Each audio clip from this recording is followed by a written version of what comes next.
Welcome to Brihadeeswara temple. So basically हे temple जे आहे हे राजराजा चोला जे चोला डायनॅस्टीचे रूलर होते त्यांनी बांधलेलं आहे आणि तब्बल 7 वर्ष लागले हे टेम्पल बांधायला. या टेम्पलच्या वॉल्सवर ना तुम्हाला तमिळ इन्स्क्रिप्शन्स दिसतील आणि इथल्या तमिळ लोकांना पण हे वाचता येत नाही का, म्हणजे हे जे तमिळ हे लिहिलेलं आहे ह्या वॉल्सवर हे तब्बल 1000 वर्षापूर्वीचं तमिळ आहे. आणि जे आत्ता लोक तमिळ लिहितात हे कमाल 100-200 वर्षापूर्वीचं आहे.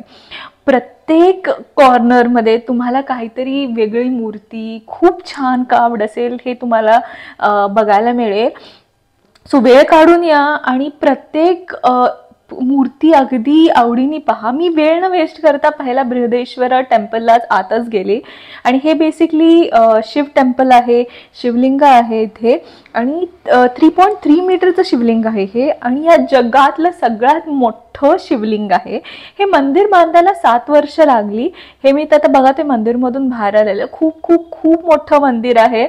आणि बाहेरच्या मंदिरमध्ये मी काय काय छोटे वेगळे टेम्पल्स डिस्कवर केले, काय सिक्रेट्स डिस्कवर केले हे नेक्स्ट व्लॉगमध्ये मी तुम्हाला सांगेन. ह्यासाठी स्टे ट्यून्ड.